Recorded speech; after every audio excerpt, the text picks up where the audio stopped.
I'm Sharon Bill. Welcome to my Theory Tuition series where we're working together step by step through each of the ABRSM Theory grades. There are lots of resources available to help you on my website. If you go to sharonbill.com, you'll find some free PDF information sheets and you can download those in US letter or A4 and they accompany each step of this series.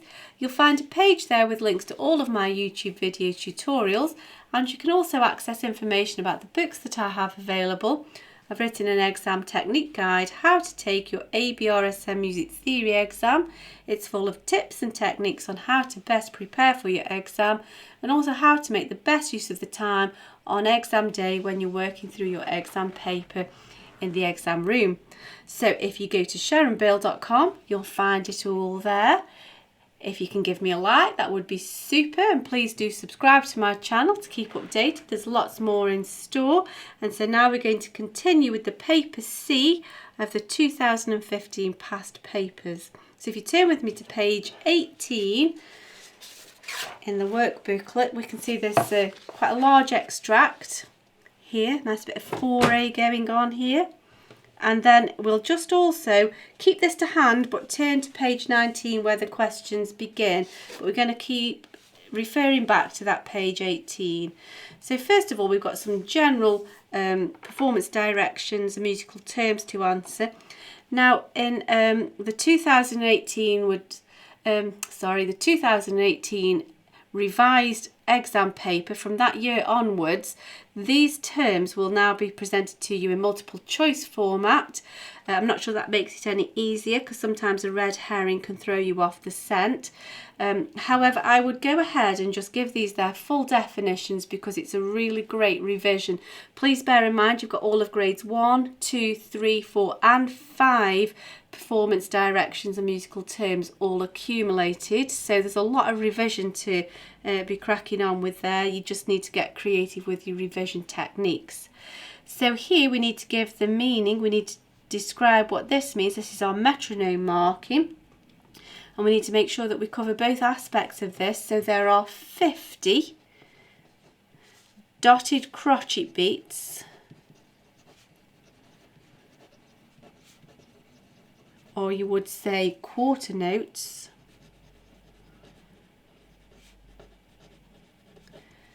per minute. That's the other important.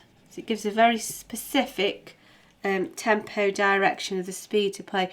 So it's 50 dotted crotchet beats per minute, or of course musically whatever adds up to that in the same amount of time. That's our tempo. So arco is a string term and it means with the bow. I guess that comes after you've just been playing pizzicato, after you've been plucking. They tell you now to go back to using the bow, or you could just simply say bowed rather than plucked. So sempre means always or ever. So they write something once and they ask that to continue. So now we're going to need to refer to the previous page.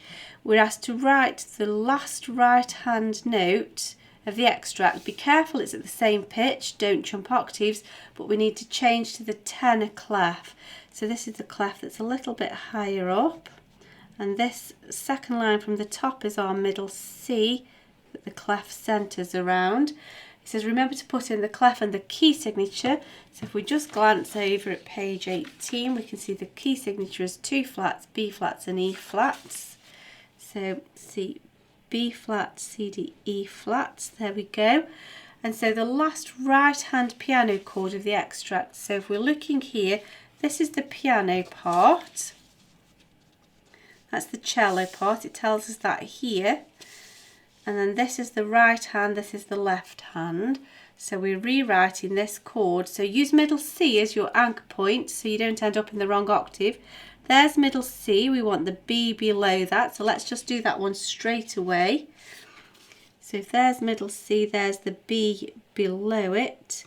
And then we need B, C, D, E, F, G. So B, C, D, E, F, G is the ledger line, C, E, G. and then the stems will have to be coming down now, or the stem, and then don't forget it's a dotted note. So if you look to the original, you've got the correct timing. So there we go, that's that done. Just keep middle C as your focal point and work around that, and then you won't get the wrong octave. So now then, the next question asks us to draw a bracket over 4 successive notes, one after the other in the cello part, make sure we're looking in the right place, that form part of the chromatic scale. So if we're just glancing at this, we need to find some accidentals. So we're not exactly looking for a needle in a haystack. It should be pretty easy and quick to spot because we need notes that are going next door. So these are obviously far too far apart up until here. We need some accidentals, but these aren't going to be enough. This is too far apart, so we're looking for next door notes with accidentals. So this looks like it's promising. So we've got C, D, E, F to E flat to D. And so if you look at that, F, E, E flat, D, there we go. We have a descending chromatic scale. So that will do the job for us. So C, D, E, F to E, 1, 2, 3, 4 takes us to here. So if we just use a ruler for this last little bit and show that that's where we're going. So that isn't too difficult to spot. Looking ahead, I think you get a choice as well, because we've also got not B flat to C, that's too big. If you think B flat to C, that's too big. However, looking here, we've got a C to C sharp, and then D, E flat, don't forget that's an E flat in your key signature. So that is also C, C sharp, D, E flat. That's also a rising chromatic scale. So you could have chosen that one as well. So this is also an option to the E flat here. There we go. So that's that question. Either one of those will do. So let's press on to the next question. In bars 5 to 8 of the piano part, we're asked to draw a circle around the subdominant chord in first inversion in the key of G minor. So before we can go looking, we need to find out exactly what it is that we're looking for. So if we're in G minor, chord 1 is built on a G, chord 4, G, A, B, C, E, G, and then we have our root position first inversion, second inversion. So we're looking for a 4B. So the thing that we're looking for straight away is an E flat in the bass. The key signature will deal with the flat, I think. So we're just looking for an E in the bass, or an E flat if we need an accidental. So here, these aren't correct. We've got an E flat here, but then we're looking for notes C, E, G, and we've already we can see that those notes are not C, E, G. So let's find another note, E in the bass. That's an E natural, so that won't do. However, here's an E flat. So here we have an E flat, a C. So we're looking just in the piano part, and we can see there's an E flat, C, G. That's exactly what we want. And so if we circle that, there we are. So that's not so difficult to find once you've pinpoint what it is that you're actually looking for. Let's carry on. So now complete the following statement. The cello notes of bar 8 can be found in the whichever form of the G minor scale. So let's just think what your G minor scale will be. G, A, B, C, D, E, F, G. So G minor has a key signature of B flats and E flats. However, we're looking for whether it's 6 and 7 or just 7 that's raised, or if we're descending in the melodic minor form. So let's now see, we've got a vague idea of what we're looking for, but let's have a look. at what we've got in the cello part of bar 8.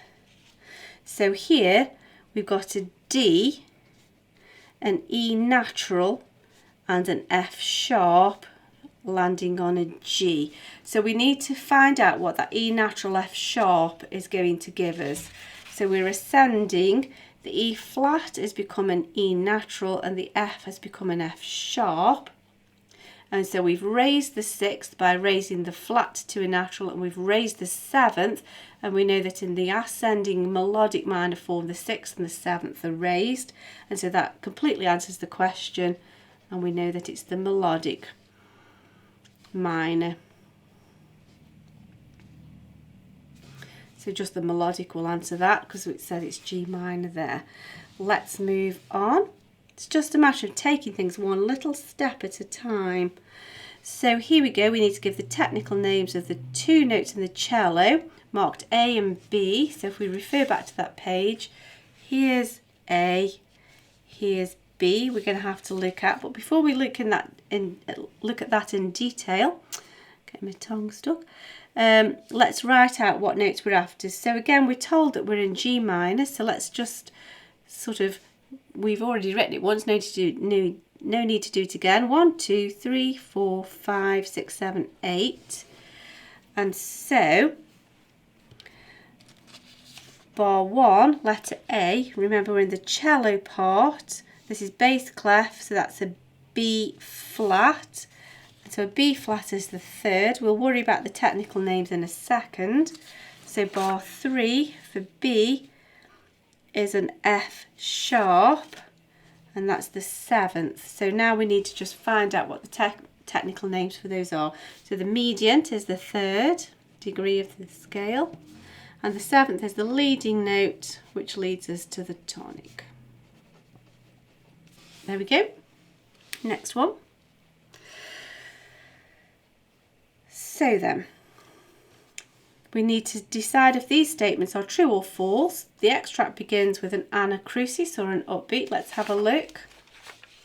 And yes, it does. There should be 6 quaver beats per bar. There's only 1 here, and the remaining 5 are made up at the end. That's so that the music falls on so that the emphasis is in the correct place. They want the strong emphasis to be on this first beat of the bar, and this is just a lead in. So that is true. Now, does this sign here tell us to use an up bow? Actually, that's false. You just got to do a bit of revision there. This is the up bow, and that's a down bow sign. So you just got to do a little bit of revision there. Now we're asked to underline one of the instruments listed below that could play the cello part so that it sounds at exactly the same pitch. Well, timpani can't do that. Although it's tuned percussion, it's only usually tuned to tonic and dominant. It only plays 1 or 2 notes. The bassoon is a bass instrument, and so we're in the bass clef, and that's about the register that the bassoon could play. So that's the answer, but if you want to just eliminate the others to be sure, oboe is a treble clef instrument, so that's totally the wrong register, and cymbals is untuned percussion that just makes a general crash sound, and so that's the only option. And then the last part of this orchestral question, the cello is a member of the string family, so now we need to name a different family of standard orchestral instruments and then give its high sounding member. So if you're choosing brass, which is a different family than the string family, the highest instrument there would be the trumpet. If you're choosing woodwind, the highest sounding instrument there would be the flute. That's the standard orchestral instrument.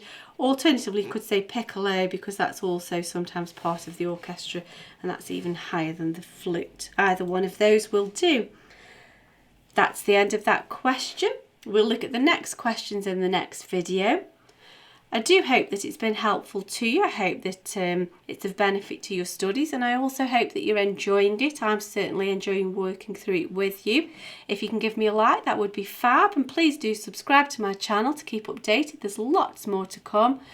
Please also have a browse around my website. Go to sharonbill.com and make use of all of the resource and information that's available to help you there. Thanks for watching. See you next time. Bye.